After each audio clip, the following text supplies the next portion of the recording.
श्री सच्चिदानंद सद्गुरु साईनाथ महाराज की जय। सद्गुरु श्री साईनाथुनि शरद बाबूजी की जय।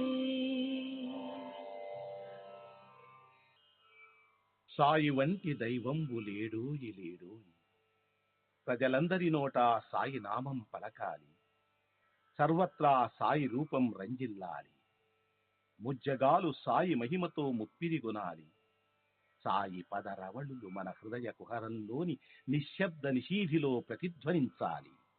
ప్రణవనాద వీచికల్లా సాయి జ్ఞాన సౌరభాలు సర్వత్రా వ్యాపించాలి. ఆ సుజ్ఞాన సౌరభాల ఆస్వాదనలో మన మనసులు మత్తెక్కాలి. సాయి ప్రేమామృత ధారలు అంతటా నిరంతరం వర్షించాలి. ఆ ప్రేమామృత ధారలలో తడుస్తూ, ఆ జ్ఞాన సౌరభాల మత్తులో ఆనందంగా నర్తిస్తూ సాయి వంటి దైవంబు లేడోయి లేడోయి అని అందరూ ఏకకంఠంతో గానం చేయాలి. అదే నా ఆశ, ఆశయం, ఆకాంక్ష. అదొక మధుర స్వప్నం. ఆ స్వప్న సాఫల్యం కోసం శ్రీ సాయినాథుని అనన్య ప్రేమతో, ఆర్ద్రతతో ప్రార్థించటమే మనం చేయగలిగింది, చేయవలసింది. శ్రీ బాబూజీ.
श्री सच्चिदानंद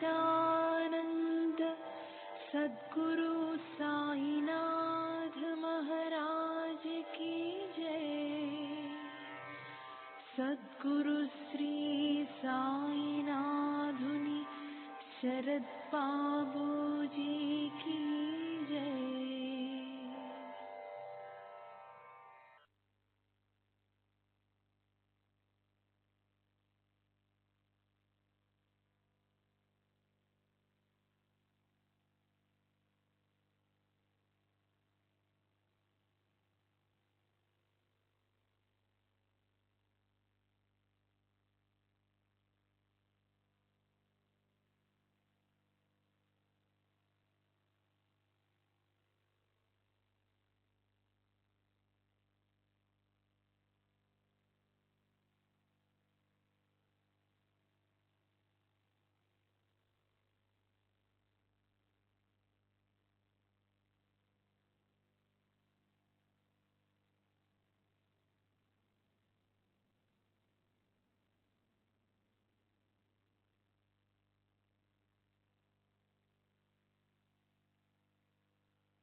श्री सच्चिदानंद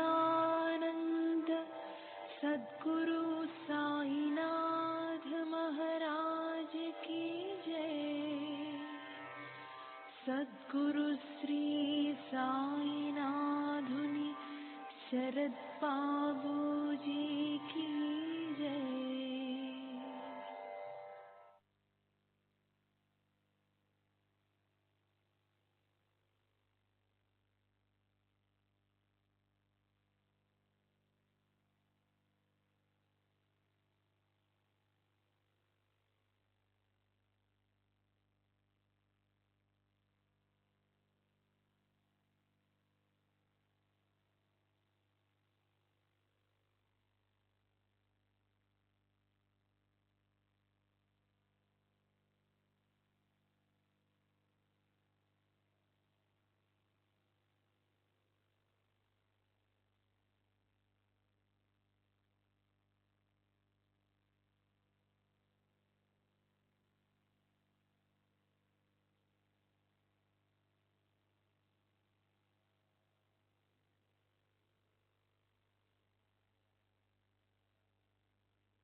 श्री सच्चिदानंद सद्गुरु साईनाथ महाराज की जय।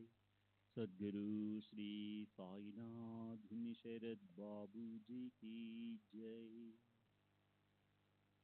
శ్రీ సాయి భక్త అనుభవ సంహిత అక్టోబర్ 20వ తేదీ 1936. Chakranarayana, police deputy superintendent reader. వయసు సుమారు 50 సంవత్సరాలు. క్రైస్తవుడు. థానా. 1918లో బాబా సమాధి చెందినప్పుడు నేను కోపర్గాంలో ఫౌజ్దార్గా అంటే సబ్ ఇన్స్పెక్టర్గా పనిచేస్తున్నాను. మొదట్లో నేను బాబాను విశ్వసించేవాడిని కాదు. బాబా ఆదాయ వ్యయాలు పరిశీలించేందుకు ప్రభుత్వం వారు నన్ను నియమించారు. మొదట్లో బాబాను అనుమాన దృష్టితో పరిశీలించినప్పటికీ క్రమంగా నాకు వారిపై ఎంతో గౌరవభావం ఏర్పడింది. బాబాలో నాకు నచ్చిన మొట్టమొదటి విషయం, వారు కాంతా కనకాల వలన ఏమాత్రం చెలించేవారు కాదు. ఎందరో స్త్రీలు వచ్చి వాళ్ళ శిరస్సులను బాబా పాదాలపై ఉంచి నమస్కరించి వారి సన్నిధిలో కూర్చునేవారు. బాబా చెలించేవారు కాదు. బాబా వాళ్ళ వంక ప్రశంసాపూర్వకంగా గాని మోహముతో గాని చూసేవారు కాదు. వారు బంధాలకు అతీతులు. ఇక డబ్బు విషయాలలో బాబాను క్షుణ్ణంగా పరిశీలించాము. వారికి డబ్బు అంటే గడ్డిపోసుతో సమానం. భక్తులు స్వచ్ఛందంగా వారికి దక్షిణలు సమర్పించేవారు. దక్షిణ ఇవ్వని వారిని ద్వేషించడం, నిందించడం, నిరాదరించడం జరిగేది కాదు. భిక్ష విషయంలో కూడా అంతే.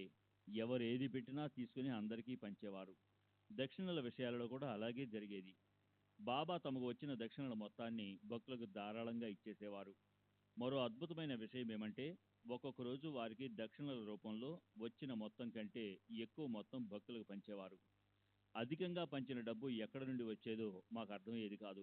దీనిని బట్టి వారికి దివ్య శక్తులు ఉన్నట్లు గ్రహించాము. బాబా సమాధి చెందిన తరువాత వారి దగ్గరున్న డబ్బు మేము స్వాధీనం చేసుకున్నాం. అది కేవలం 16 రూపాయలు మాత్రమే. బాబా అన్ని మత సాంప్రదాయాలను గౌరవించేవారు. వారికి కుల మత వర్గ విచక్షణ గాని, పేద గొప్ప భేదం గాని లేదు. వారెవరిని చులకనగా చూసేవారు కాదు. అందరూ వారికి సమానులే. నేను మొదట షిరిడి వెళ్ళినప్పుడు ఒక భక్తుడు బాబాతో, ఈ ఫౌజ్దార్ క్రైస్తవుడు అని చెప్పాడు. అందుకు బాబా, అయితేనే అతను నా సోదరుడు అన్నారు. ఒకసారి ఒక పోలీస్ అధికారి వచ్చి బాబాను దర్శించాడు. బాబా అతనిని దక్షిణ అడిగారు. అతను తన దగ్గర డబ్బులు లేదని చెప్పాడు. బాబా, నీ పర్సు తెరిచి చూడు, అందులో 50 రూపాయలు ఉన్నాయి అన్నారు. అతను పర్సును తీసి ఆ డబ్బును బాబాకు సమర్పించాడు. బాబా ఆ మొత్తంలో కొంత మాత్రమే తీసుకుని మిగతాది ఆ అధికారికి తిరిగిస్తూ, ఈ డబ్బుని నీ దగ్గరే ఉంచుకో, దీని అవసరం నీకు త్వరలోనే వస్తుంది అన్నారు. అతను వెళ్ళిపోయాడు. తర్వాత బాబా చెప్పినట్లు అతనికి ఒక సమస్య ఎదురై అందులో నుండి బయటపడడానికి ఆ డబ్బును ఖర్చు పెట్టవలసి వచ్చింది. తరువాత అతను కృతజ్ఞతతో ఆ మొత్తాన్ని బాబాకు పంపాడు. బాబా మహాసమాధి చెందినప్పుడు జప్తు చేయబడిన వారి ఆస్తులకు సంబంధించిన వ్యవహారాలలో నేను సంస్థానకు సహాయపడ్డాను.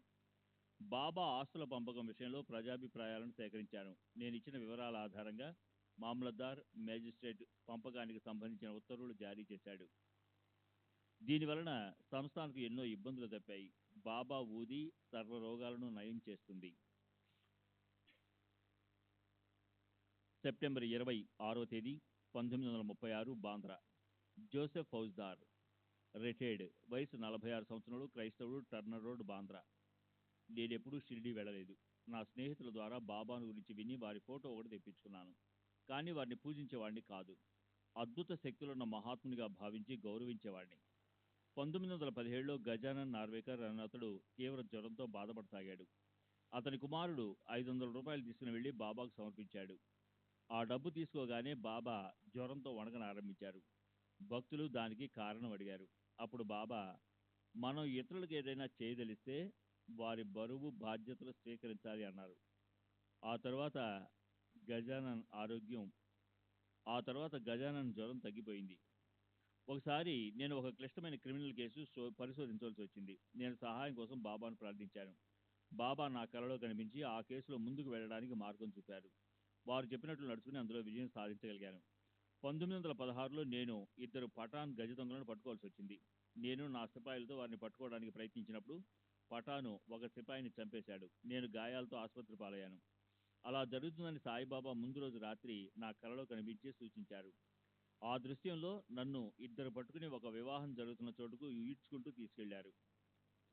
నా రక్షకుడైన సెయింట్ ఫ్రాన్సిస్ జేవియర్ ద్వారా నేను నా దైనందిన జీవితంలో ఊరట, ఉత్తేజం పొందుతున్నాను. బాబా కూడా నాకు అప్పుడప్పుడు సహాయం చేస్తుంటారు. శ్రీ సచ్చిదానంద సద్గురు సాయినాథ్ మహారాజ్ కీ జై. సద్గురు శ్రీ సాయినాథ్ శరద్ బాబూజీ కీ జై.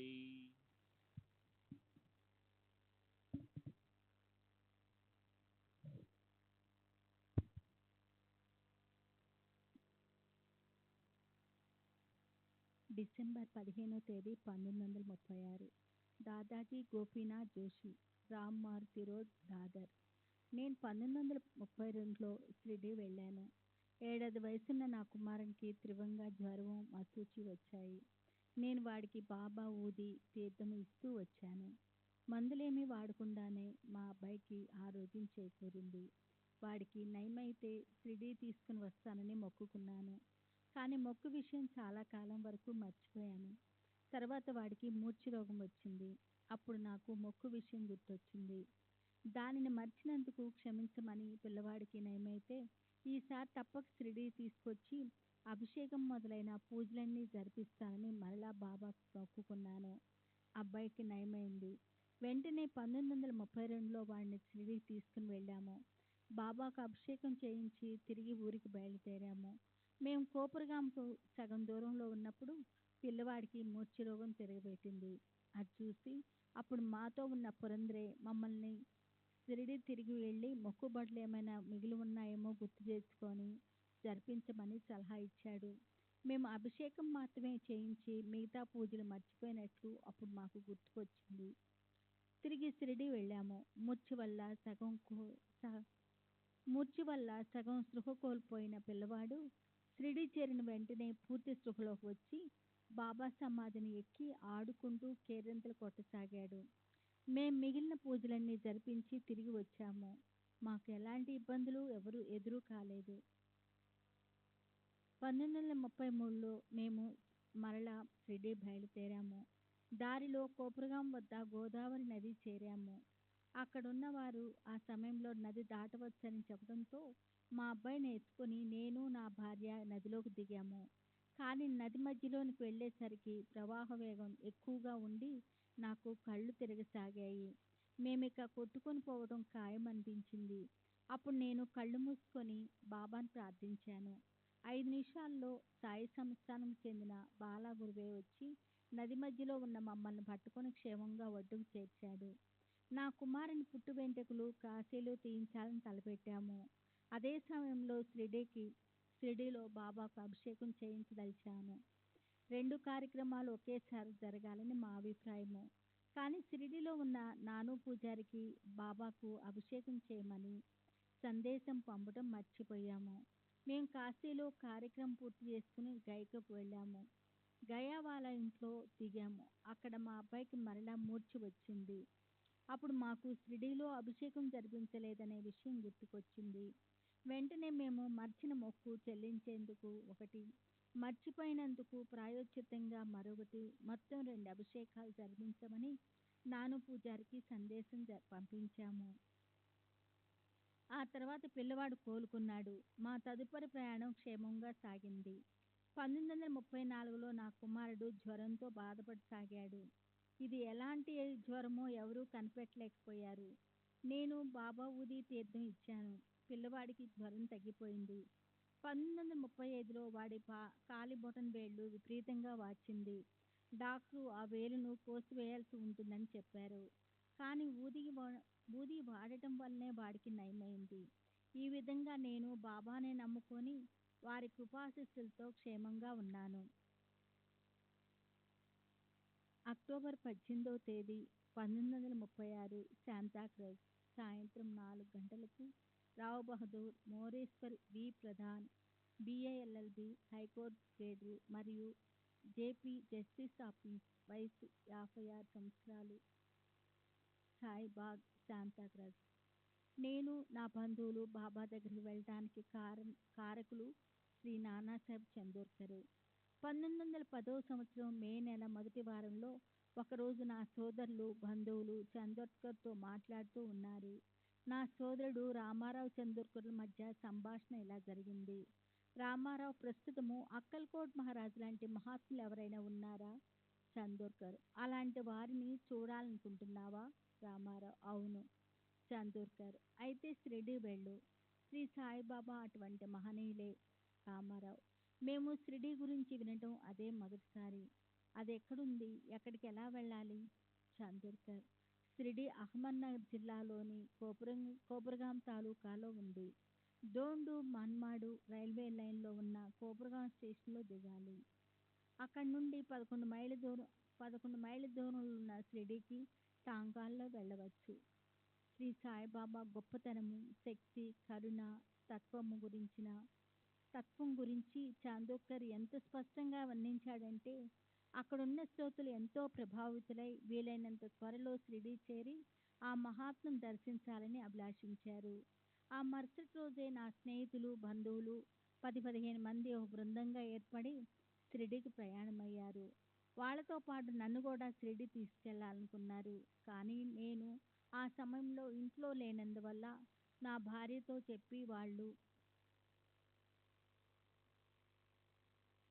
బయలుదేరారు. ఆ రోజు నేను మా అమ్మ వద్ద ఉన్నాను. ఆమె వాళ్ళ ప్రయాణాన్ని గురించి నాతో చెప్పింది. నేను అజ్ఞానంతో బాబా నిజమైన సాధువో కాదో ఎవరు చెప్పగలరు అన్నాను. షిరిడీ వెళ్ళిన వాళ్ళు తిరిగి వచ్చిన తర్వాత ఆ బృందంలోని నా సోదరుని కలిశాను. వాళ్ళు షిరిడీ నుండి తెచ్చిన బాబా ఫోటోను, దాస్గన్ రచించిన భక్త లీలామృతంలోని 31వ అధ్యాయాన్ని నేను అదే రోజు తిరిగి వస్తానని చెప్పి ఇంటికి తీసుకుని వచ్చాను. ఆ అధ్యాయంలో బాబా లీలలు, మహిమల గురించి వర్ణించబడి ఉంది. నా భార్యకు బాబా ఫోటో చూపించి 31వ అధ్యాయాన్ని బిగ్గరగా చదివి వినిపించాను. ఆమె నన్నెంతగానో ప్రభావితం చేసి నాలో గొప్ప మార్పు తెచ్చింది. మా అమ్మ దగ్గర వెళ్ళబుచ్చిన సందేహాలు తొలగిపోయాయి. నిజమైన మహాత్ములు ఎవరైనా ఉంటే అది సాయిబాబా అని అన్న నమ్మకం ఏర్పడింది. నా భార్య ఇంకా ఎక్కువగా బాబాను విశ్వసించింది. ఫోటోను, పుస్తకాన్ని ఆ రోజు తిరిగి ఇవ్వాల్సి ఉంటుందని నా భార్యతో చెప్పాను. బాబా ఫోటోను అది గురువారం నాడు ఇచ్చివేయటానికి ఆమె ఒప్పుకోలేదు. ఆమె పట్టుపట్టడం వల్ల వాటిని 3 రోజులు మా ఇంట్లోనే ఉంచాను. 4వ రోజు నా సోదరుడు వాటి కోసం కబురు పంపడంతో వాటిని తిరిగి ఇవ్వక తప్పింది కాదు. ఆ తర్వాత మేము బాబాను దర్శించడానికి తప్పించిపోసాగాము. కానీ షిరిడీ వెళ్లేందుకు పరిస్థితులు అనుకూలించలేదు. మా వదిన నిండు గర్భంతో ఉండగా భర్తను పోగొట్టుకుంది.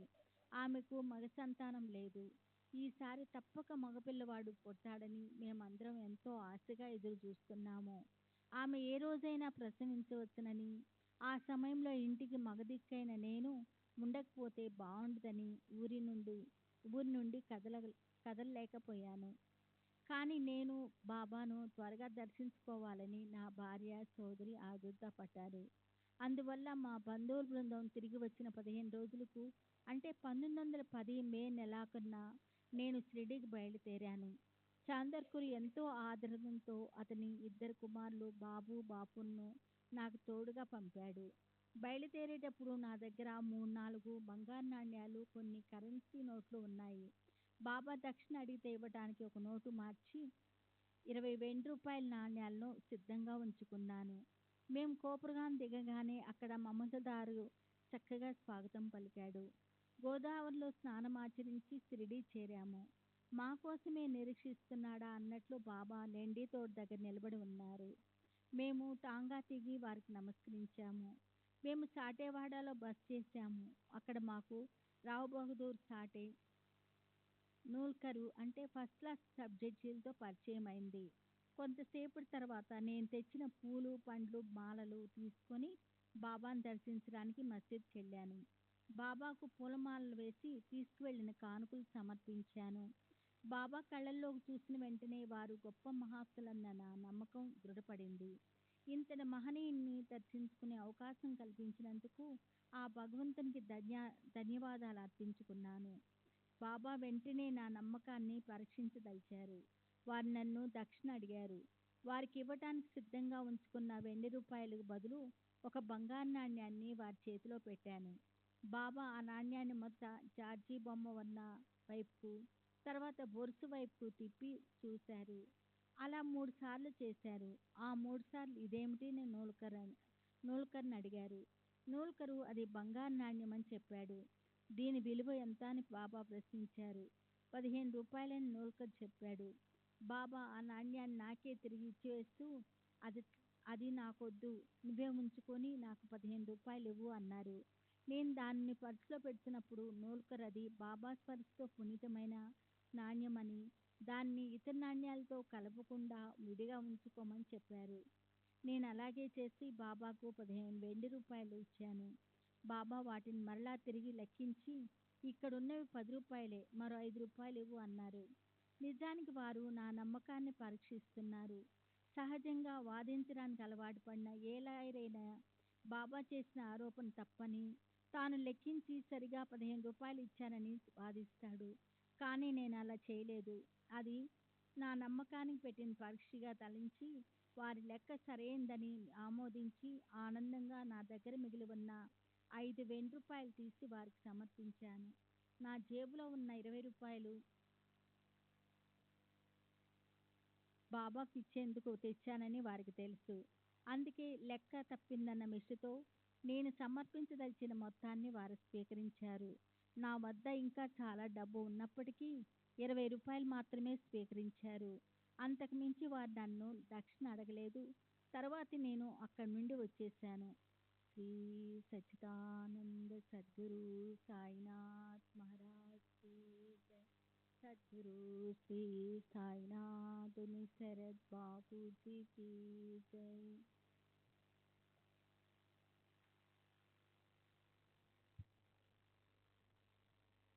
శ్రీ సచ్చిదానంద సద్గురు సాయినాథ్ మహారాజ్ కీ జై.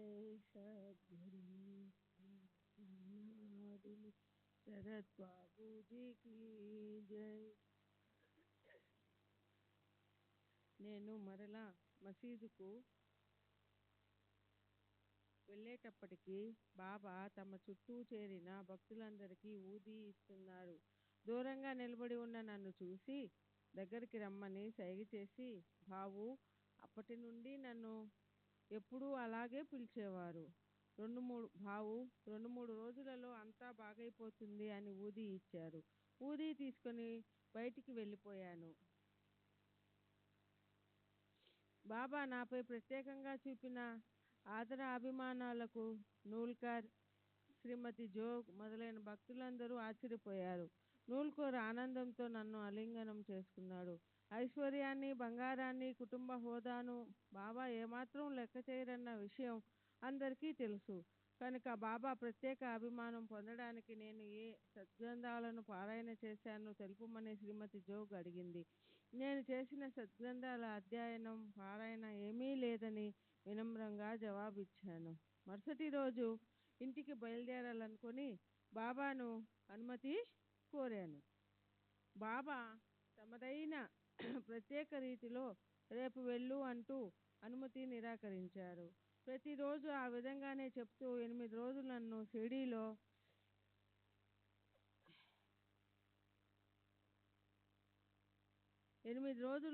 షిరిడీలో ఉంచేశారు. నేను మరుసటి రోజు బాబాకు ప్రత్యేకంగా విందు అంటే భిక్ష ఇవ్వదలచి విందులో ఏ ఏ పదార్థాలు ఉండాలో, ఎవరెవరిని ఆహ్వానించాలో తెలుపమని బాబాను ప్రార్థించాను. ప్రత్యేకించి విందుకు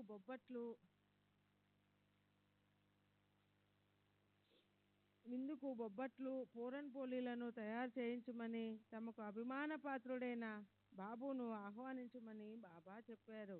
బాబు దాదా కేల్కర్ సోదరుని కుమారుడు. నేను బాబాను ఆహ్వానించక ముందే నేను కూడా వస్తాను మీ హి ఏ ఈన్ అని బాబా అన్నారు. మరుసటి రోజు విందు బాబా చెప్పిన ప్రకారమే ఏర్పాట్లు చేశాను. బాబును, ఇతర భక్తులను ఆహ్వానించాను. వాళ్ళందరూ వచ్చి కూర్చున్న తర్వాత పళ్ళెలలో పదార్థాలన్నీ వడ్డించబడ్డాయి. బాబాకు ప్రత్యేకంగా ఒక పళ్ళెంలో వడ్డించాము. ఇంతలో ఒక కాకి వచ్చి బాబా ప్లేట్లోని పూరన్ పూలుని ఎత్తుకొని పోయింది. ఆ రూపంలోనే బాబా వచ్చి విందు ఆరగించారని భక్తులందరూ సంతోషంతో జయ జయ ధ్వానాలు చేశారు. ఆ రోజు మధ్యాహ్నం బాబా తమ శరీర పార్శ్వ భాగాన్ని చూపిస్తూ ఈ భాగమంతా విపరీతంగా నొప్పి పుడుతుంది, కానీ 3-4 రోజుల్లో తగ్గిపోతుంది అన్నారు. బాబా చూడడానికి ఆరోగ్యంగానే ఉండడం వలన పై మాటల ద్వారా వారు చెప్పదలుచుకున్నదేమిటో అర్థం చేసుకోవడం మా శక్తికి మించిన పని. ఒక గురువారం నాడు పెద్ద ఎత్తున అన్న సంతర్పణ చేసుకునేందుకు బాబా హండీ పెట్టి వంట చేస్తున్నారు. వారు భక్తులందరినీ మసీదు నుండి తరిమివేసి ఒంటరిగా హండీ దగ్గర ఉన్నారు. ఆ సమయంలో నేను, చాందోర్కర్ కుమారులిద్దరూ మసీదులోనికి వెళ్తూ ఉంటే చూస్తున్న వారందరూ ఆశ్చర్యపడ్డారు. అయితే బాబా మమ్మల్ని కోపడకపోగా సాదరంగా ఆహ్వానించారు. బాబా మాకు ప్రత్యేక దర్శనం ఇవ్వడానికి భక్తులందరినీ బయటికి పంపించి వేసినట్లున్నారు. తర్వాత వారేదో చిన్నగా పాడుతున్నట్లు అనిపించింది. వారు ఆ పాటను మూడవసారి పాడుతున్నప్పుడు కాయరే అప్లా కాయహు మనావే శ్రీరామ జయ జయ రామ జయ జయ రామ అని వినిపించింది. ఆ పదాలు వినగానే ఉద్వేగానికి లోనయ్యాను. బాబా పాదాలపై నా శిరస్సు ఉంచాను. నా కళ్ళల్లో ఆనంద బాష్పాలు పెళ్ళుబీకాయి. బాబా పలికిన పలుకులే మా కులగురువైన హరిబువ్వ నాకు ఉపదేశించిన మంత్రం. హరిబువ్వ తాతగారైన ఆత్మారాం బువ్వ మా ముత్తాత గారి గురువు. వీరి పూజ కొరకు బొంబాయి ఠాగూర్ ద్వారంలో ఒక దేవాలయం నిర్మించబడింది.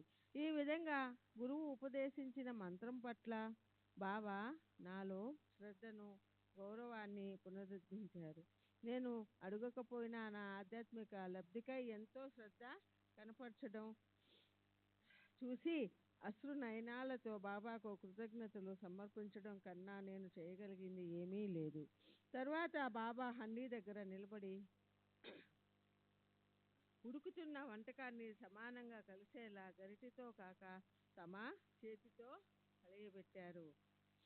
అది చూసి నేను ఆశ్చర్యపోయాను. చేతిలో కలియబెట్టినప్పటికీ బాబా చెయ్యి కాలనే లేదు, బొబ్బలెక్కలేదు.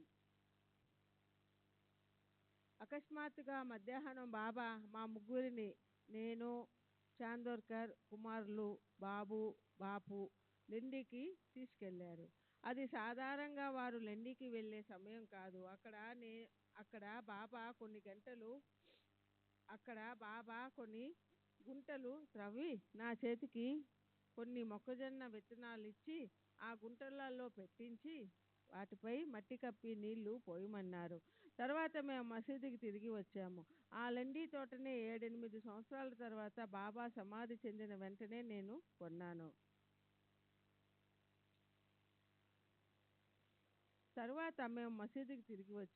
ఆ లెండి తోటనే 7-8 సంవత్సరాల తర్వాత బాబా సమాధి చెందిన వెంటనే నేను కొన్నాను. బాబా మమ్మల్ని వారం రోజులు షిరిడీలోనే ఉంచి తర్వాత తిరిగి వెళ్ళడానికి అనుమతిని ఇచ్చారు. బాబు చాందోర్కర్ ఒక పళ్ళెం తెచ్చి బాబా పాదాల కింద ఉంచాడు. వారి పాదాలు అభిషేకించిన తర్వాత ఆ పాదతీర్థాన్ని ఇంట్లో వాడుకునేందుకు తీసుకున్నాడు. ఆ విధంగా చేయడం షిరిడీలో అప్పుడున్న పద్ధతులకు భిన్నమైనది. అప్పటి వరకు ఊది మాత్రమే ఇంటికి తీసుకువెళ్లేందుకు ఆమోదించేవారు. పాదతీర్థం హారతి సమయం అప్పుడు త్రాగడానికి మాత్రమే ఇచ్చేవారు. నేను బాబును అనుసరించి మా అమ్మకు, ఇతర భక్తులకు ఇవ్వడానికి పాదతీర్థం తీసుకున్నాను. మేము మన్మాడు చేరగానే పంజాబ్ మెయిలు వచ్చింది. మా దగ్గర 3వ తరగతి టికెట్లు ఉన్నాయి.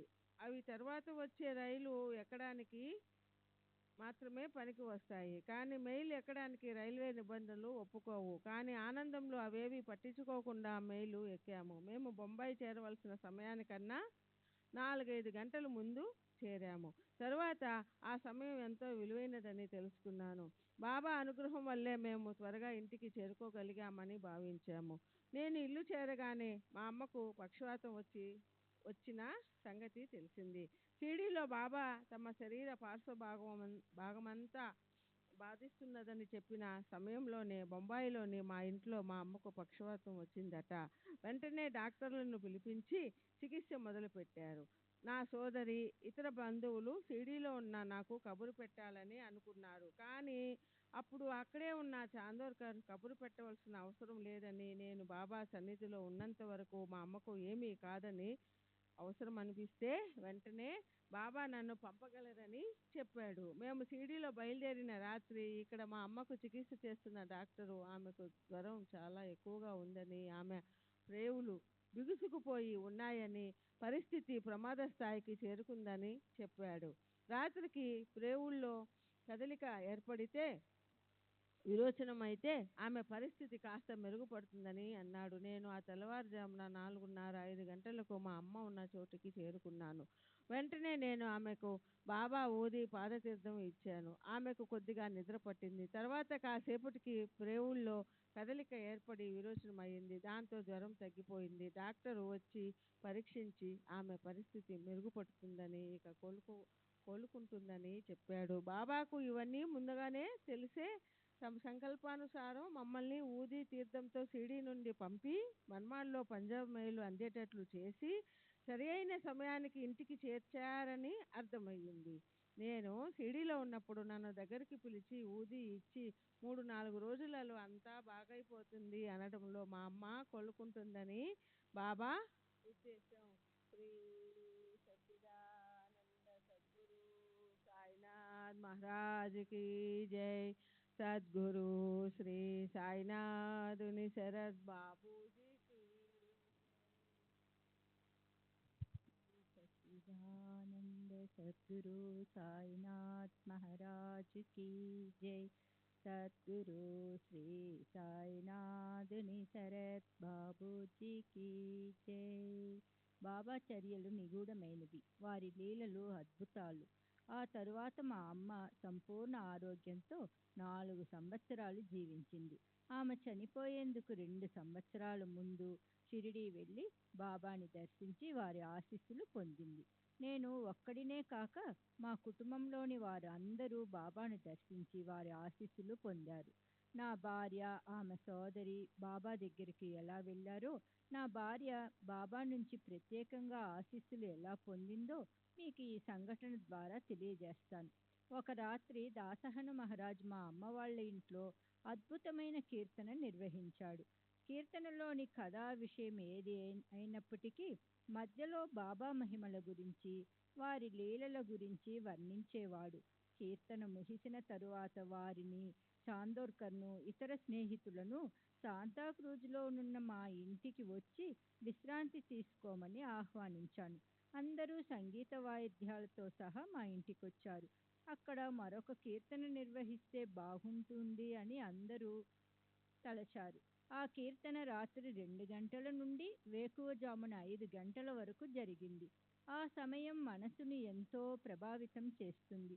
ఆ కీర్తన విన్న వెంటనే నా భార్యకు బాబాను దర్శించాలన్న బలమైన కోరిక కలిగింది. అంతేగాక బాబా తన కలలో కనిపించారని, అది బాబా తనను షిరిడీ రమ్మనడానికి సంకేతమని చెప్పింది. నెలలు నిండిన నా భార్య సోదరి విషయం ఎలా అని ఆలోచించాను. ప్రయాణం మధ్యలో నొప్పులొస్తే ఆ పరిస్థితిని ఎదుర్కొనేందుకు నా భార్య, ఆమె సోదరి సంసిద్ధుడయ్యారు. 12 టికెట్లు డబ్బు చెల్లించి మా కోసం ప్రత్యేకంగా ఓ సెకండ్ క్లాస్ రైలు పెట్టెను బుక్ చేశాను. ఆ రైలు పెట్టె మన్మాడు మీదుగా కోపర్గాం చేరి తిరుగు ప్రయాణంలో మా కోసం అక్కడే ఉండేటట్లు ఏర్పాటు చేసుకున్నాను. ప్రయాణం ఎటువంటి ఇబ్బందులు లేకుండా సుఖంగా సాగింది. ఇక కోపర్గాం చేరబోతున్నామనగా చాందోర్కర్ గారు మా కోసం స్టేషన్కు వస్తారేమోనని నా భార్య అన్నది. నేను చాందోర్కర్కు షిరిడీ వెళ్తున్నట్లు జాబు రాసినప్పటికీ అతను వచ్చే అవకాశమే లేదని చెప్పాను. కానీ ఆమె ఊహించినట్లుగానే చాందోర్కర్ స్టేషన్కు వచ్చాడు. చాందోర్కర్కు సుస్థిగా ఉండడంతో షిరిడీ వెళ్ళి ఉన్నాడు. అతనికి రోజు మార్చి రోజు జ్వరం వస్తూ ఉంది. మేము షిరిడీ వెళ్ళే రోజు, అతనికి జ్వరం వచ్చే రోజు ఒకటే అయింది. అయినప్పటికీ నా ఉత్తరం అందుకున్న అతను కోపర్గాం స్టేషన్కు వచ్చి మమ్మల్ని స్వాగతించేందుకు బాబా అనుమతి కోరాడు. బాబా వెంటనే అనుమతించారు. అది తెలిసి దీక్షిత్ బాబాతో చాందోర్కర్కు జ్వరం వస్తుందని, అందువల్ల తాను స్టేషన్కు వెళ్ళి మమ్మల్ని వెంటబెట్టుకుని వస్తానని అన్నాడు. కానీ బాబా దీక్షిత్ను వద్దని, చాందోర్కర్ను మాత్రమే స్టేషన్కు వెళ్ళమని గట్టిగా చెప్పారు. చాందోర్కర్ స్టేషన్లో కలిసి మమ్మల్ని స్వాగతించి మాకు ఘనమైన ఏర్పాట్లు చేశాడు. స్త్రీలకు సౌకర్యంగా ఉండే వసతి కల్పించాడు. మేము గోదావరిలో స్నానమాచరించి క్షేమంగా షిరిడీ చేరాము. చాందోర్కర్ మా కోసం ఇంత శ్రమ తీసుకున్నప్పటికీ ఆరోగ్యపరంగా అతనికి కొంచెం కూడా ఇబ్బంది కలుగలేదు. అంతేకాదు, చాందోర్కర్కు ఆ రోజు నుండి మళ్ళీ జ్వరం రాలేదు. మేము షిరిడీ చేరిన రోజు బాబా నా భార్యను చూపించి మాధవరావు దేశపాండేతో ఈమె నా బాబుకు తల్లి అన్నారు. గర్భవతిగా కనపడుతున్న నా భార్య సోదరి గురించే బాబా చెబుతున్నారని చాందోర్కర్ అనుకుని ఆమెను చూపించి, మీరు మాట్లాడుతున్న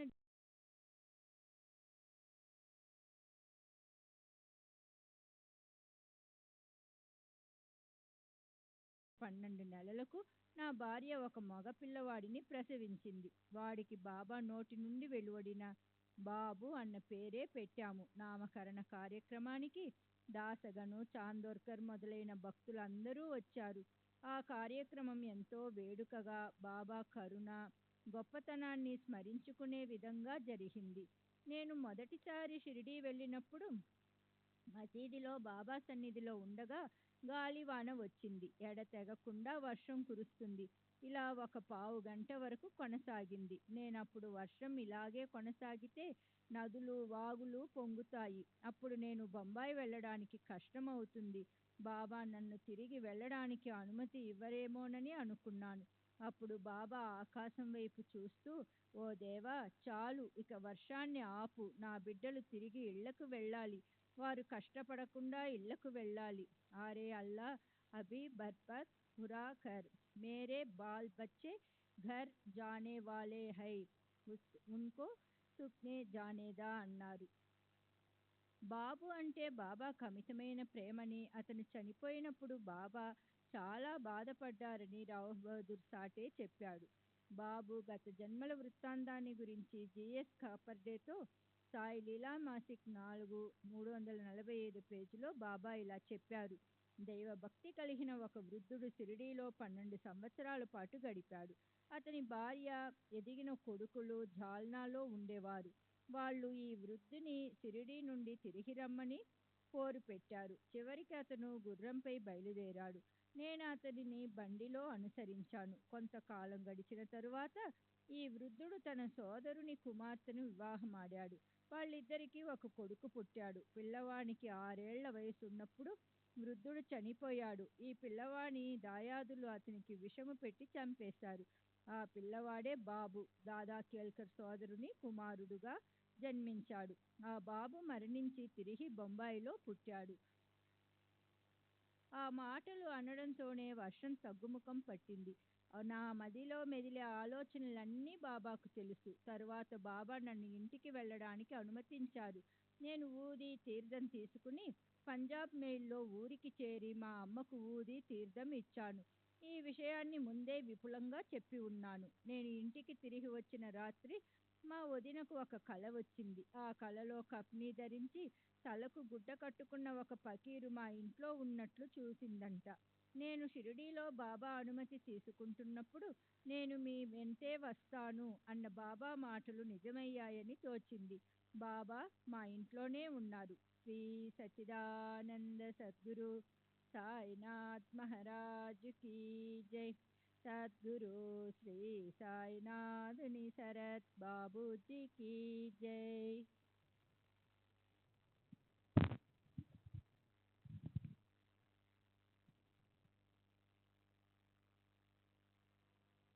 श्री सच्चिदानंद सद्गुरु साईनाथ महाराज की जय.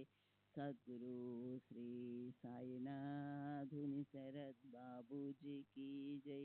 శాంతాక్రూజ్లో 1936 అక్టోబర్ 19వ తేదీన వివరించిన విషయాలు. బాబా మా కుటుంబంపై చూపిన కృప అపారమైనది. బాబు పుట్టినప్పటి నుండి నా భార్య తన మెట్టినింటి ఇలవేల్పుగా బాబాను కొలుచుకోవాలని నిర్ణయించుకుంది. మా సాంప్రదాయానుసారం ఏ స్త్రీ అయినా తనకు బిడ్డ పుట్టినప్పుడు గోధుమలు, టెంకాయి, పండ్లు కొంగులో కట్టుకొని అత్తవారింటికి వెళ్ళి తన మామగారి ముందు కానీ లేక వారు పూజించే ఇలవేల్పు ముందు కానీ ఉంచాలి. కానీ నా భార్య ఈ వస్తువులన్నీ కొంగున కట్టుకొని 4 నెలల వయసున్న బాబును తీసుకొని షిరిడీ వెళ్ళి బాబాకు సమర్పించింది. బాబా వాటిని ప్రేమతో స్వీకరించారు. అంతేకాక బాబును తన చేతులలోనికి తీసుకుని లాలిస్తూ, బాబు, ఎక్కడికి వెళ్ళావు? నేనంటే విసుగు కలిగిందా లేక నా మీద అలిగావా? బాబు కోటే గేలా హోతాస్, మల కంటలాస్ హోతాస్ ఖాయ్ అంటూ ముద్దాడారు. తరువాత బాబు షిరిడీ వచ్చిన సంతోష సమయంలో వారి జేబులో నుండి 2 రూపాయలు తీసి బర్ఫీ తెప్పించి కొడుకు పుట్టిన సందర్భంలో ఎలా మిఠాయి పంచుతారో అలాగే బాబా అందరికీ బర్ఫీ పంచారు. ఇది 1912లో జరిగింది. ఈ సందర్భంలోనే బాబా షిరిడీ గ్రామ ద్వారాన్ని ఆర్చి చూపించి దీనినెవరు పునరుద్ధరిస్తారో వారికి అనుగ్రహం లభిస్తుంది అన్నారు. వెంటనే నా భార్య దానిని మేము కట్టించడానికి అనుమతి కోరింది. బాబా అనుమతించారు. నేను దాని నిర్మాణం నిమిత్తం 600 రూపాయలు చాందోర్కర్కు ఇచ్చాను. ఆ సమయంలోనే బాబు, బంగళా అందంగా ఉంది, చక్కగా పూర్తయింది అన్నారు. బాబా మాటల్లోని అంతరార్థం నేను ప్రస్తుతం నివాసముంటున్న బంగళాను ఖరీదు చేయమన్నట్లు అనిపించింది. బాబా చెప్పిన 2 నెలల్లోగా ఆ బంగళాను లీజుకు తీసుకొని అందులోనే మారాను. తరువాత 6 నెలలకు దానిని ఖరీదు చేశాను. బాబా అన్నట్లు 1913 కల్లా బాబు బంగళా తయారైంది. తరువాత బాబును మొదటి పుట్టినరోజుకు మళ్ళీ షిరిడీ తీసుకెళ్ళాము. అప్పుడు కూడా బాబా 2 రూపాయలకు బర్ఫీ తెప్పించి అందరికీ పంచారు. తరువాత ప్రత్యేకించి బాబుని గురించి, బాబుకు సోదరి కానీ సోదరుడు కానీ లేరా అని అడిగారు. నా భార్య ఒకంత సిగ్గుపడుతూ, మీరు మాకు ఈ బాబునొక్కడినే ప్రసాదించారు కదా అని జవాబిచ్చింది. అప్పటికి మాకొక కుమార్తె ఉంది. వారి పలుకులచే ఆశీస్సులుగా అన్వయించుకొని మాకింకొక కొడుకు కూతురు పుడతారని అనుకున్నాము. బాబా చెప్పినట్లుగానే జరిగింది. బాబు మొదటి పుట్టినరోజు సందర్భంగా మాధవరావు దేశపాండే ఇంట్లోనే పెద్ద ఎత్తున విందు ఏర్పాటు చేసి అందరినీ ఆహ్వానించాము. ఆ రోజు గురువారం. బాలాసాహెబ్ బాటే తనకు గురువారం నాడు బయట తినకూడదనే నియమం ఉందని చెప్పాడు. అతను ఆ రోజు బాబా దగ్గరకు వెళ్ళినప్పుడు బాబా అతనిని ఇలా అడిగారు. బాబు ప్రధాన్ ఏర్పాటు చేసిన విందుకు వెళ్ళి భోజనం చేశావా? బాటే: ఈరోజు గురువారం కదా. బాబా: అయితే ఏమిటి? బాటే: నేను గురువారం భోంచేయను, అది నా నియమం. బాబా: ఎవరి ప్రీతి కొరకు ఈ నియమం పెట్టుకున్నావు? బాటే: మీ ప్రీతి కోసమే. బాబా: అయితే నేనే చెప్తున్నాను, బాబు వద్దకు వెళ్ళి భోంచేసిరా. అప్పటికే సాయంత్రం 4 గంటలయింది. అయినప్పటికీ బాటే మా వద్దకు వచ్చి బాబా ఇచ్చిన ఆదేశాన్ని తెలిపి భోంచేసి వెళ్ళాడు. శ్రీ సచ్చిదానంద సద్గురు సాయినాథ్ మహారాజ్ కీ జై. సద్గురు శ్రీ సాయినాథుని శరత్ బాబూజీ కీ జై. శ్రీ సచ్చిదానంద సద్గురు సాయినాథ్ మహారాజ్ కీ జై. సద్గురు శ్రీ సాయినాథుని శరత్ బాబూజీ కీ జై. శాంతాక్రూజ్లో ఉండగా ఒకరోజు నా భార్యకు బాబా దర్శనమిచ్చినట్లు, బాబాకు పాదపూజ చేస్తున్నట్లు కల వచ్చింది. తన ఇంటిలో నిత్యం బాబా పూజ చేసుకోమని, దీని అంతరార్థంగా చాందోద్కర్ తెలియజేసి ఆమెను 2 వెండి పాదుకలను తీసుకుని షిరిడీకి వెళ్ళమని చెప్పాడు. ఆమె అలాగే చేసింది. ఆమె బాబా వద్దకు వెళ్ళగానే కాళ్ళు ముడుచుకుని కూర్చుని ఉన్న బాబా తమ పాదాలను చాచి, పాదుకలను ఈ పాదాల మీద ఉంచి పూజించుకో అన్నారు. నా భార్య అలాగే బాబాను పూజించింది. అప్పుడు బాబా నానాసాహెబ్తో, చూసావా, ఈ తల్లి నా పాదాలను కోసి తీసుకువెళుతోంది అన్నారు. బాబానే ఆ 2 పాదుకలను ఆమె చేతికిచ్చారు. అప్పటి నుండి ఆమె ప్రతిరోజు బాబా పాదుకలను పూజిస్తోంది. నేను మొదటిసారి షిరిడీ వెళ్ళినప్పటి నుండి మసీదులో బాబాతోనే భోంచేసేవాడిని. బాబా స్వయంగా తమ చేతితో పదార్థాలను తీసి మా పళ్ళాల నిండా పెట్టేవారు.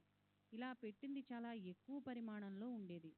విలువైన ఆ ప్రసాదాన్ని పారేయకుండా నాకు పెట్టిన దాంట్లో 3/4 నా మేనకోడలితో ఇంటికి పంపేవాణ్ణి. అది మా కుటుంబానికంతా సరిపోయేది. అంతేకాక నేను తిన్న ప్రసాదంతో నా కడుపు నిండి రాత్రికి ఇక ఆకలయ్యేది కాదు. బాబా భోంచేసిన తర్వాత భోజనానంతరం పలహారముగా పండ్లను ఇచ్చేవారు. నేను బాబును తీసుకుని వెళ్ళినప్పుడు వాడికి వండిన పదార్థాలు సహించవని బాబా మొదట వాడికి మామిడి పండ్లు మొదలైనవి తినిపించేవారు. దానితో వాడి కడుపు నిండేది. నాకు మరో కొడుకు కూతురు పుట్టిన తర్వాత బాబుతో కలిసి ముగ్గురు పిల్లలను తీసుకుని మసీదుకు వెళ్ళి బాబాతో భోంచేసేవాణ్ణి. నేను చివరిసారిగా బాబాను దర్శించింది 1918 మే నెలలో. అప్పుడు నా దగ్గర 3,800 రూపాయలు ఉన్నాయి. బాబా పట్టుబట్టినందువల్ల నేను అనుకున్న సమయం కన్నా ఎక్కువ కాలం షిరిడీలో గడపవలసి వచ్చింది. వాచా చెప్పకపోయినా వారి వద్ద స్పష్టంగా కనిపించే పద్ధతి ఏమిటంటే, బాబా తాము ప్రేమించిన వారి వద్ద ఉన్న డబ్బంతా తరచుగా తీసేసుకుంటారు. అందువల్ల నేను నెల రోజులు షిరిడీలో ఉండి బయలుదేరేటప్పటికి నా దగ్గర డబ్బంతా అయిపోవడమే కాకుండా 1,200 రూపాయలు అప్పుపడ్డాను. నేను ఈ మొత్తాన్ని నాకు పరిచయం ఉన్న పూనాకు చెందిన పశువుల డాక్టర్ వద్ద అప్పుగా తీసుకుని ఇంటికి వెళ్ళిన తర్వాత తిరిగి ఇచ్చివేశాను. బాబు అనారోగ్యంగా ఉన్నప్పుడు జరిగిన సంఘటనలను వివరిస్తాను. బాబుకు అప్పుడు 3-4 సంవత్సరాలుంటాయి. బాబు తీవ్ర అనారోగ్యానికి గురయ్యాడు. మాధవ్ భట్ అనే తెలుగు పూజారి మా కుటుంబ శ్రేయస్సు కోసం మా ఇంట్లో ప్రతిరోజు మంత్రజపం, పూజ నిర్వహించేవాడు. అతడికి మా కుటుంబంతో మంచి అనుభవం ఉండేది.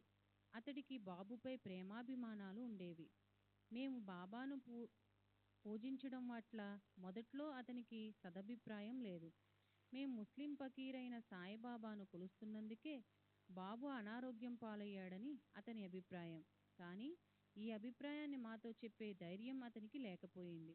ఒక రాత్రి అతనికి ఒక కల వచ్చింది. ఆ కలలో ఒక రూపం.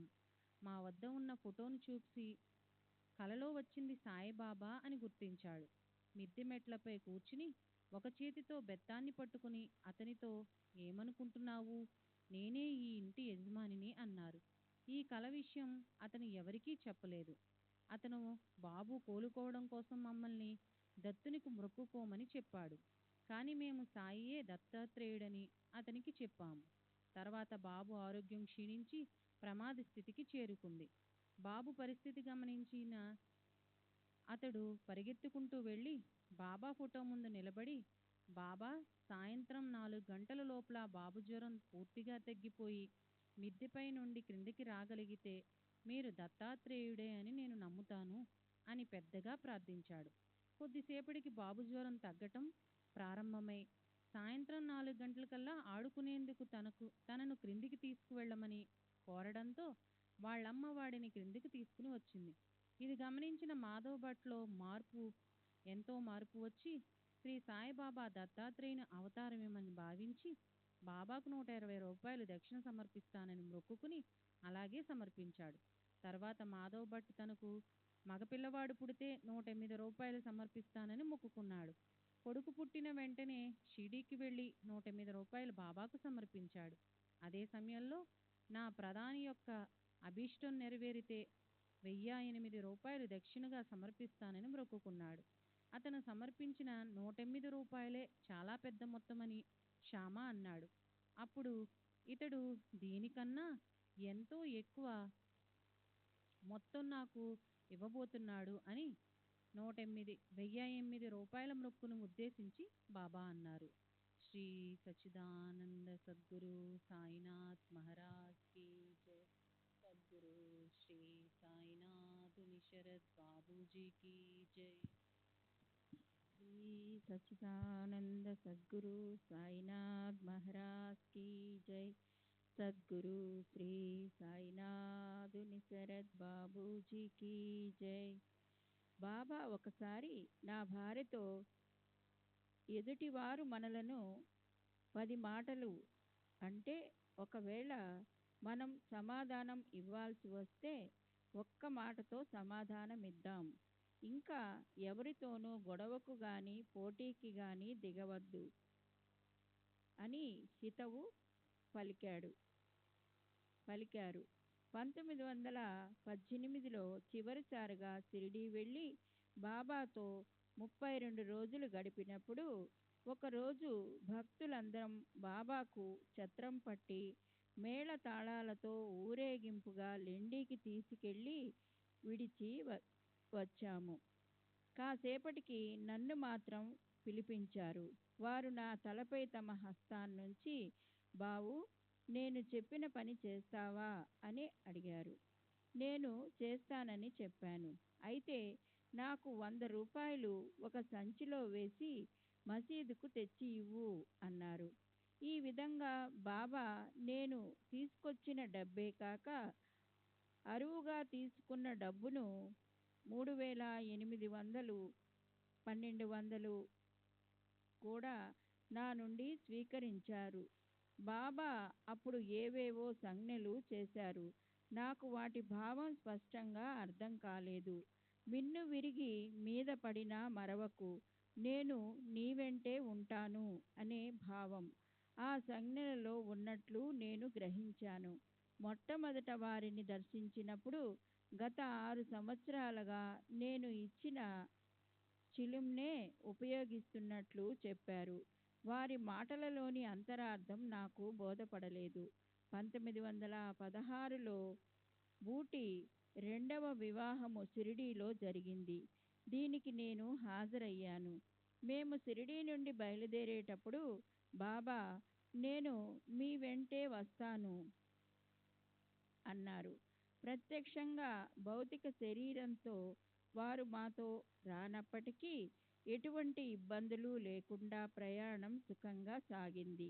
దాన్ని బట్టి బాబా తమ సూక్ష్మ శరీరంతో మమ్మల్ని అనుసరించి ప్రమాదాలను ఇబ్బందులను తొలగించారని అర్థమైంది.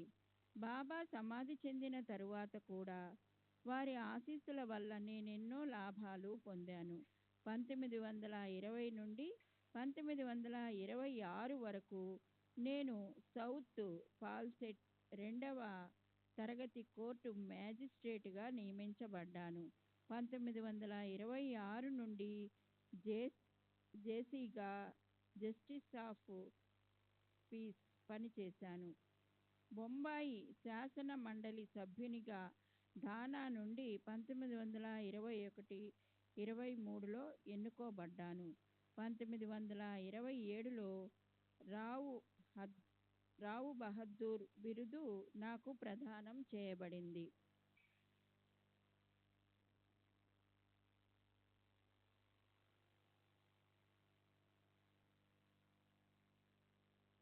శ్రీ సచ్చిదానంద సద్గురు సాయినాథ్ మహారాజ్ की जय।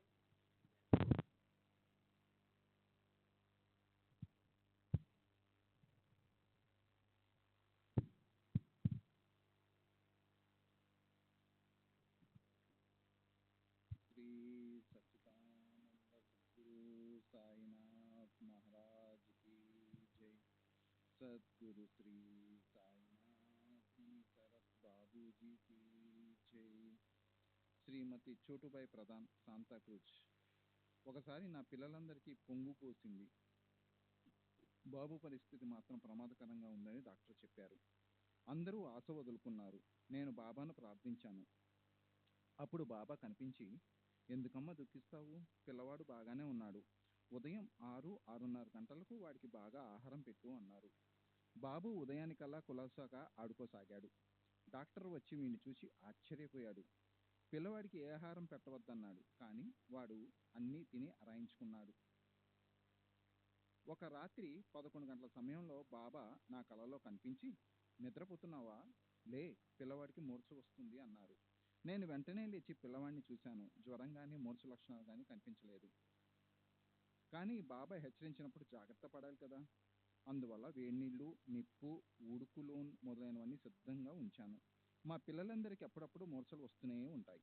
రాత్రి 2 గంటలప్పుడు పిల్లవాడికి మూర్ఛ లక్షణాలు కనిపించాయి. అన్నీ సిద్ధంగా ఉంచుకోబట్టి అవి అర్ధగంటలో తగ్గిపోయాయి. రాబోయే ప్రమాదం గురించి బాబా ముందుగానే హెచ్చరించి నా బిడ్డను కాపాడారు. ఇలా బాబా తరచు మాకు సహాయపడేవారు. ఒకసారి బాబా నా కలలో కనిపించి వారి పాదాలకు పసుపు కుంకుమ పెట్టమన్నారు. కలలో నేను వారిని అలాగే పూజించాను. నా కల విషయం చాందోర్కర్కు చెప్పగా ఆయన వెండి పాదుకలను తీసుకుని షిరిడీ వెళ్ళు, అవి బాబా ముందుంచి వాటిని తెచ్చి పూజించుకో అన్నారు. నేను అలాగే చేశాను. బాబా తమ పాదాలను ముందుకు చాపి పాదుకలను తమ పాదాలపై పెట్టి పూజించుకోమని చెప్పారు. నేను పూజించుకున్నాను. బాబా వాటిని తిరిగి నాకు ఇస్తూ నానే సాహెబ్తో, చూసావా నాన్న, ఈ తల్లి నా 2 పాదాలను కోసి తీసుకువెడుతుంది. నానా హినే మాఝే పాయ పహా కాపు నీలే అని అన్నారు. శ్రీ సచ్చిదానంద సద్గురు సాయినాథ్ మహారాజ్ కి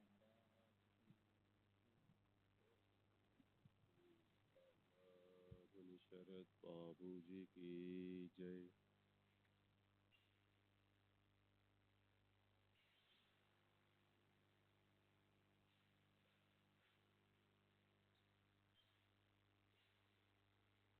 ఒకరోజు మసీదులో బాబా ఆగ్రహంతో కేకలు వేస్తారేమోనని నేను భయపడ్డాను.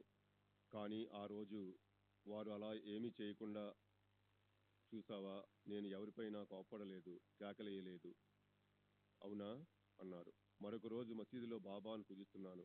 వాడాలో నా బిడ్డ ఏడుస్తుండడం బాబాకు తెలిసి నన్ను పూజ మధ్యలో ఆపి ఇంటికి వెళ్ళు అని పంపించి వేశారు. నేను వెళ్ళి బిడ్డను సముదాయించి మసీదుకు తిరిగి వచ్చాను. బాబా ఇప్పుడు పూజ చేసుకో అన్నారు.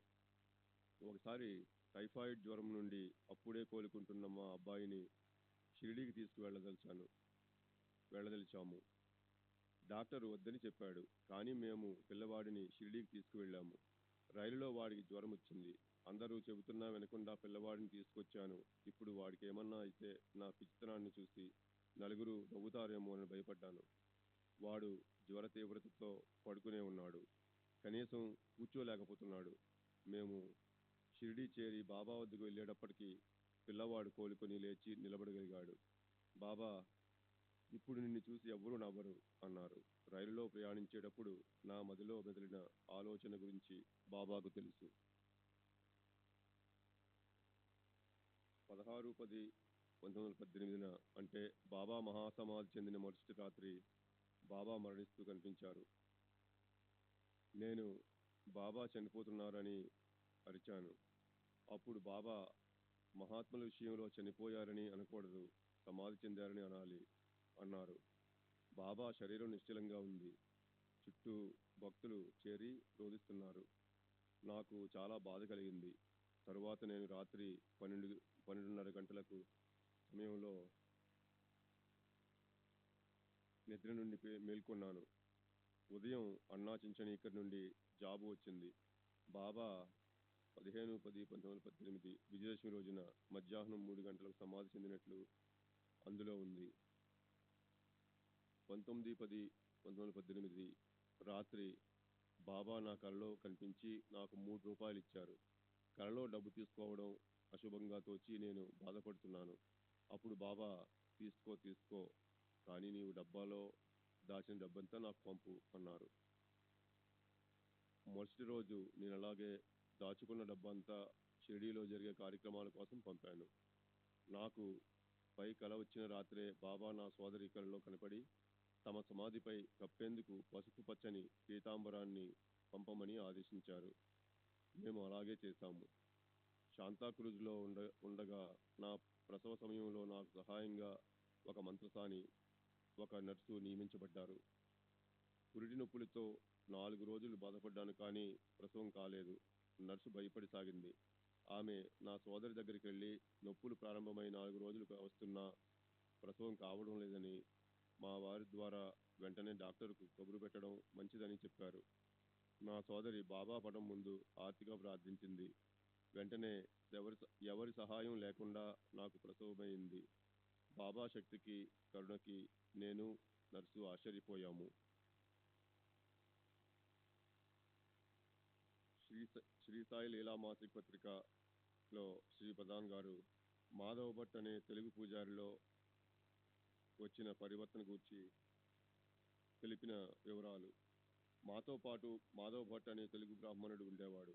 అతను వృద్ధుడు, పరమ శివభక్తుడు. రాత్రింబవళ్ళు రుద్రాభిషేకం మొదలైన పూజలు చేస్తూ గడిపేవాడు. 1912లో ఏడాది వయసున్న నా కుమారుడు బాబు అస్వస్థతకు లోనయ్యాడు. మేము ఇంటిలో ముసల్మానును పూజిస్తున్నందువల్ల శివుని ఆగ్రహానికి గురయ్యామని, అందుకే బాబు అస్వస్థుడయ్యాడని భట్ భావించేవాడు. ఒక రాత్రి బాబు జ్వరం తీవ్రమై ప్రమాద స్థితి ఏర్పడింది. మేము భట్ను లేపాలని అనుకుంటున్నాం, కానీ అతడే తనకు తానే లేచి మేడపైకి వచ్చి నేరుగా వెళ్ళి బాబా ఫోటో ముందు కూర్చొని, నాకు వచ్చిన స్వప్నం నిజమైతే బాబు జ్వరం 5 నిమిషాల్లో తగ్గిపోవాలి, రేపటి నుండి వాడు ఆడుకోగలగాలి, డాక్టర్లు వాడు పూర్తిగా కోలుకున్నట్టు చెప్పాలి. అలా జరిగితే మీరు సిద్ధపురుషుడని నమ్మి మీ ముందు సాగిలపడతాను.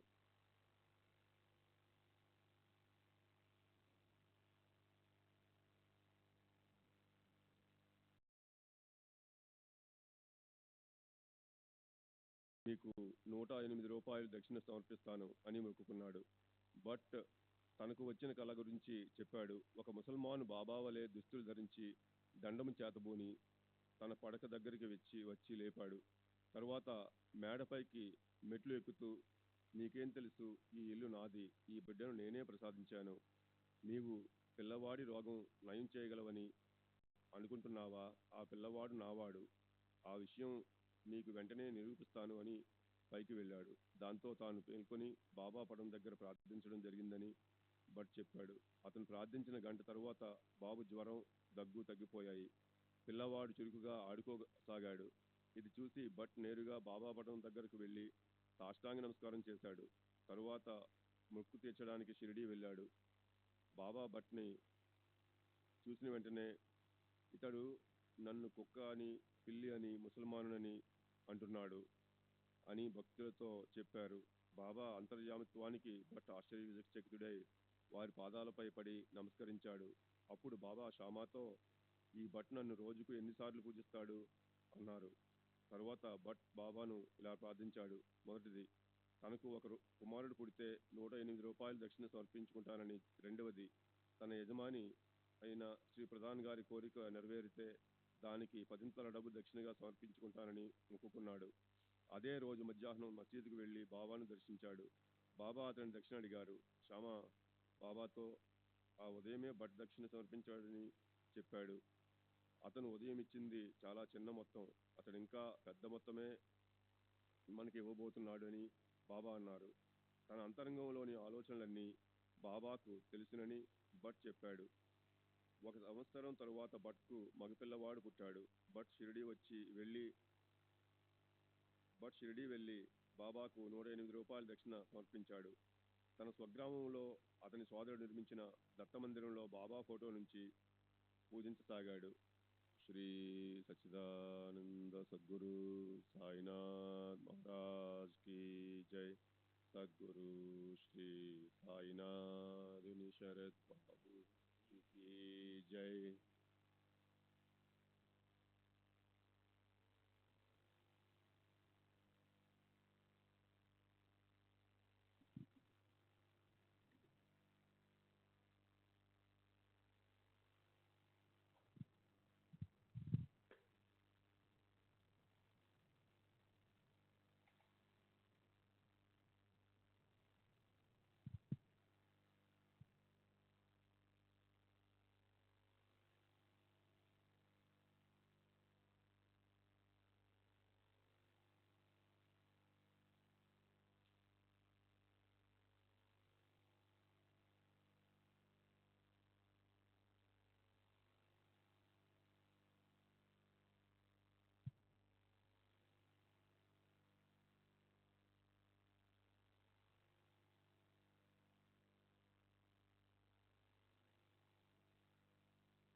श्री सच्चिदानंद सद्गुरु साईनाथ महाराज की जय। सद्गुरु श्री साईनाथ धुन शरद बाबू जी की जय।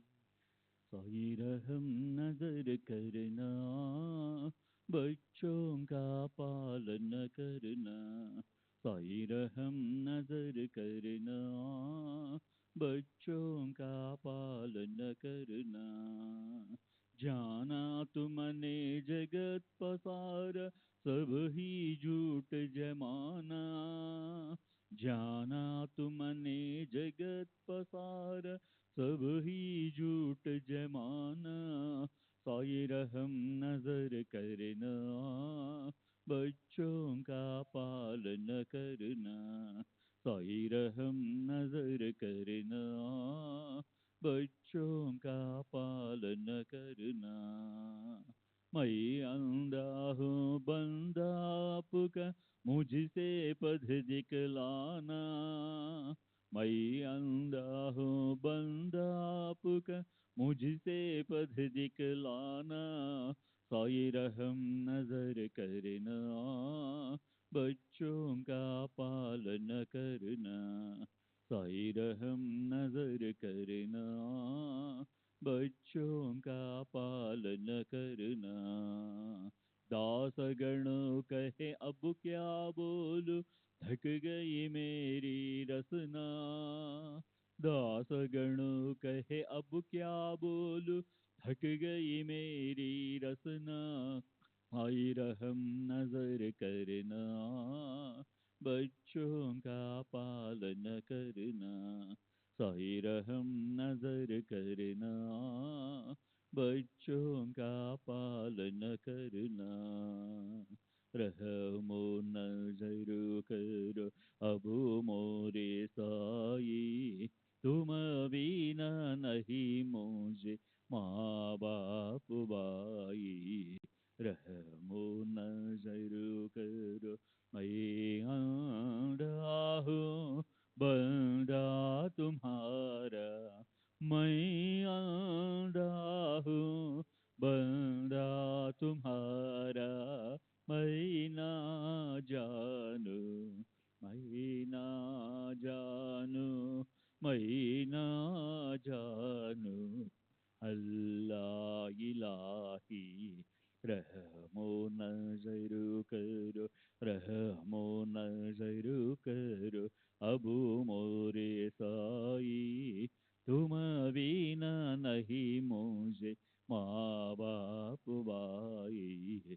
रहमो नजर करो, काली जमाना मैंने गमाया। काली जमाना मैंने गमाया। साथी आखिर का, साथी आखिर का, साथी आखिर का, तुम बिना कोई। रहमो नजर करो, रहमो नजर करो अब मोरे साई, तुम बिना नहीं मुझे माँ बाप भाई। रहमो नजर करो, अपने मस्जिद का झाड़ू गड़।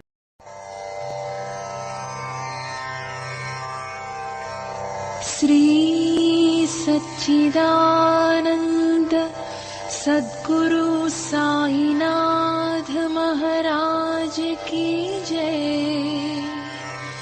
सद्गुरु श्री साईनाथुनि शरद बाबू जी की जय।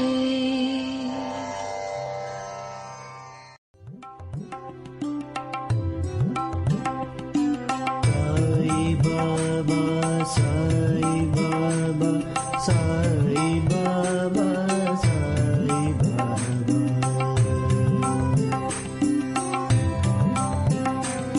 साई बाबा, साई बाबा, साई बाबा,